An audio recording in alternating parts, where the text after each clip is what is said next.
और ये देवरा गांव है ना जी जी। इसी गांव से रामचंद्र बख्श विधायक की जमीन है। रामचंद्र बख्श इसी धरती से पैदा हुए, इसी मिट्टी पे खेले कूदे, वकील हुए, बाराबंकी पहुंचे, एमएलए हुए। एक नहीं 3 बार एमएलए हुए, उसके बाद एमएलसी हुए। हम बचपन में अपने पिताजी के साथ उनकी कोठी पर जाया करते थे, जो लखपेड़ा बाग लान के नाम से आप जानी जाती है। तो रामचंद्र बख्श का स्नेह इतना अगाध था, छोटे छोटे बच्चे, महिलाएं, चाहे जिस समुदाय के लोग हों उनसे अगाध प्रेम करते थे। कम्युनिस्ट पार्टी जैसी पार्टी जिसका कोई बेस वोट नहीं होने के बावजूद नवाब विधानसभा जो बाराबंकी के नाम से जानी जाती है, उसमें 3 बार विधायक रहे। कई बार? 3 बार लगातार बिना हारे। एक बार आदमी लड़ता है, बुराई हो जाती है, तो 3 बार लगातार विधायक रहे। इसलिए और उसके बाद एमएलसी भी रहे। तो इस धरती को नमन करते हैं, उस ऊर्जा को नमन करते हैं। इस धरती में ऐसा महापुरुष पैदा हुआ जिसने बिना जाति धर्म भेदभाव के अपने पूरी दुनिया में, पूरे देश प्रदेश में पताका लहराने का काम किया। आप लोग उस सौभाग्यशाली हैं कि आप उस धरती पर बैठ करके आज धम्म देशना सुन रहे हैं। और जो लोग यहाँ पैदा हुए, यहाँ खेले कूदे, वो तो और भाग्यशाली हैं।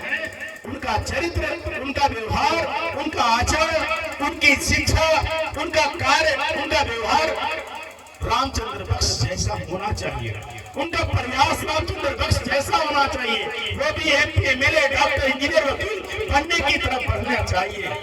हम जब उनकी बेटी की शादी में बहुत पहले गए तो इतनी अच्छी व्यवस्था थी आकाश मैदान में कि नीचे सारे लोगों के लिए व्यवस्था थी, और जब बाराती लोग आए उनके लिए ऊपर, सबसे ऊपर व्यवस्था थी। हमारे लोग खाना दूर देर से इसलिए शुरू करते हैं कि खचर पचर कर देंगे, तो इसलिए एक नई थे हमारे सभी माताएं, बहने, नौजवान साथी हमारे साथ में चल करके आए। तथागत इंटर कॉलेज के प्रबंधक, संभावित विधानसभा प्रत्याशी आदरणीय शैलेंद्र वर्मा जी, हमारे बीच में देशराज गौतम जी, मुस्लिम भाईचारा कमेटी के जिला संयोजक अनुज कुमार जी, विशाल कुमार जी, अशोक मौर्य जी, रिंकू गौतम जी, और यहाँ जो धम्म देशना दे रहे हैं हमारे पूज्य धर्म गुरु, जिनको जो हमको पढ़ाने का काम करता है वो गुरु होता है। वो चाहे उम्र में छोटा हो, चाहे किसी भी समाज में, किसी भी जात, किसी धर्म में पैदा हो, लेकिन अगर हमको सही शिक्षा देने का काम कर रहा है तो इसका मतलब कि वो हमारा गुरु हुआ है। तो इसलिए हमारे पूज्य धर्म गुरु आदरणीय मृदुल मोहित भौत जी के शिष्य मोहित भौत जी को हृदय की गहराइयों से नमन। और इस कमेटी कार्यक्रम को कराने वाले आयोजक पर जी, चाहे कमेटी के अध्यक्ष हो, उपाध्यक्ष हो, महामंत्री, संयोजक, जो भी इस कमेटी में हैं, उनका भी हृदय से आभार। ये सुनहरा अवसर उन्होंने अपना समय, अपना हुनर, अपना पैसा लगा करके बिना कोई चिंता किए लोगों से चंदा मांग करके, इकट्ठा करके, अपने घर का धान गेहूं बेच करके आप लोगों का ये सुंदर अवसर प्राप्त किया कि आप लोग लगातार 5 दिन तक धम्म ज्ञान वर्षा अपने महापुरुषों के इतिहास को सुने, समझे, आपके जीवन में परिवर्तन हो। आपके जाने बाबा साहब ने कितना मुसीबत झेला, आपके जाने कि शिवाजी महाराज का राजतिलक कैसे हुआ, शिवाजी महाराज को कैसे अपमानित किया गया, आप अपने इतिहास को जाने। और जो इतिहास को नहीं जानता है वो भविष्य का निर्माण नहीं कर सकता है, वो अपने इतिहास का निर्माण नहीं कर सकता है। इसलिए इतिहास को जानना सबसे ज्यादा जरूरी है। इतिहास में महापुरुषों ने क्या काम किया, कितने त्याग किया, कितना बलिदान किया, किस तरह से हमको अधिकार दिया, और उन अधिकारों को क्या हमने प्राप्त किया। अगर प्राप्त किया होता तो कोई शैलेंद्र वर्मा जैसा प्रबंधक होता, मुझ जैसा वकील होता, मोहित भौत जैसा जो है कथावाचक होता। आज अभी समय है, अगर जिन लोगों ने शिक्षा रूपी हथियार को नहीं अपनाया है, शिक्षा रूपी दूध को नहीं पिया है, अपने बच्चों को नहीं पिलाया है, एक होता है जो माँ अपने स्तर से अपने बच्चे को पिला करके उसकी भूख को मिटाने का काम करते हैं। अगर गाय कमी पड़ जाती है तो गाय भैंस का दूध अपने बच्चों को पिला करके जब है तो उसको जो पिला करके बड़ा करने का काम करते हैं। जब 4 वर्ष की अवस्था होती है तो बच्चे को खाने के साथ ज्ञान की आवश्यकता होती है। क्या? ज्ञान की आवश्यकता। ज्ञान मनुष्य में ऐसा समाहित होता है कि ज्ञान उसका सम्मान बढ़ाता है, ज्ञान उसके घर में पैसा लाता है, ज्ञान उसको सम्मान आगे बढ़ने की ताकत देता है। अगर कोई ज्ञानी है और उसने परीक्षा पास किया, जिस तरह से बगल में आपके बगल में चकिया है, चकिया का नाम लोग जानते होंगे, वहां पर एक व्यक्ति था जो रामशंकर नाम से जाना जाता था। वो बाद मुख्यमंत्री का निजी सचिव हुआ। किसका? मुख्यमंत्री का। कल्याण सिंह के साथ रहे, मुलायम सिंह के साथ रहे, बहन जी के साथ रहे और वो निजी सचिव रह करके उस कमरे के बाहर बैठे जहाँ पर लोग जो है पहुंचने में उनको जो है मुसीबत लगती है, वहां पर बैठ करके शासन प्रशासन को चलाने का काम किया। इसलिए किसकी बदौलत? ज्ञान की बदौलत। किस मिट्टी में? आपके ही बगल में चकिया में है। वहीं पर कृष्ण कुमार थे, वहीं पे लक्ष्मण प्रसाद थे, आपके बगल में तेरा के बाद में मीरपुर है तो कुर्सी के बगल में वहां मलहराम थे, वो भी निजी सचिव रहे। बहुत सारे लोग आपके क्षेत्र के जो है आपके धुजी में ब्रजेश कुमार गौतम है जो बैंक मैनेजर है। आज जो उनको सम्मान मिला है, हमें ये नाम किस लिए गिना रहे हैं? ये नाम समझे जाने।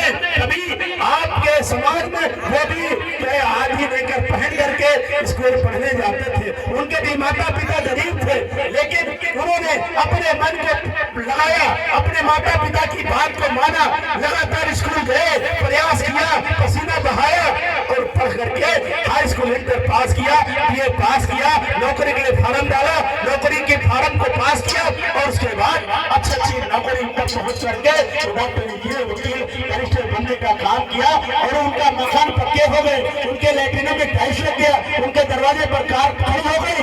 तो हमारे घर पे कब कार आएगी? ये कथा इसलिए हो रही है कि आपके मकान कब पक्के बनेंगे, आपके घर में कार कब आएगी, आपका लड़का जो है वकील कब बनेगा, आपका लड़का डीएम कब बनेगा, आपका लड़का एसडीएम कब बनेगा। ये कथा इसलिए हो रही है। ये कथा मरने के बाद आपका लड़का आपका खोपड़ी फोड़ करके स्वर्ग पहुंचाए, मरने के बाद आपको दूध नहीं खिली घी खिलावे, ये नहीं है। ये कथा है कि आपका लड़का आपका सपना कैसे पूरा करे। आपका लड़का दारू पीता है, शराब कैसे छोड़े, आपका लड़का जुआ खेलता है, जुआ कैसे छोड़े, आपके बच्चों में भी अच्छा आचरण आए। इसीलिए तो कथा हो रही। क्यों कथा जी? और आप हमारे नौजवान साथी जो मजदूरी करते हैं, जो राजगिरी करते हैं, 5 रुपया 4 रुपया कमाते हैं, वो भी जाते हैं दारू के ठेके पर 150 रुपए की शीशी लेते हैं, 50 रुपए का अंडा खाते हैं। अगर दोस्त मिल गया, दोस्त से पी लिए तो समझ लीजिए 300 रुपया उनकी दिहाड़ी शराब के ठेके में चली गई, 50 रुपया दम चला गया। कहीं जो है नशे हो गए, नाली में गिर गए, घर को आए झगड़ा किए, मारपीट किए, पुलिस वाले उठा कर ले गए।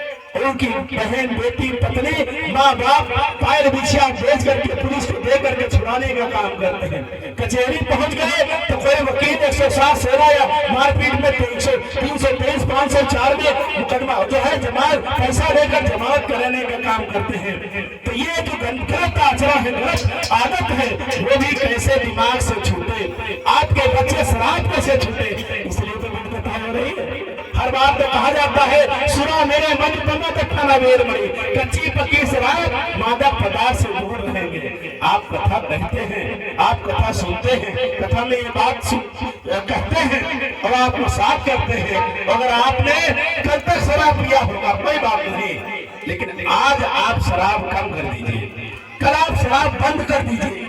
आज आप बीड़ी पी रहे हैं, बीड़ी से आपका फेफड़ा खराब हो रहा, पैसा जा रहा, शराब से आपका लीवर खराब हो रहा, झगड़ा हो रहा। अगर शराब छोड़ देंगे तो आपका महीने में 300 रुपए कम से कम 3000 रुपया बचेगा, 3000 बचेगा। साल में कितना हो गया? 36,000। 36,000 में 3 साल में आपके पास नई मोटरसाइकिल आ जाएगी।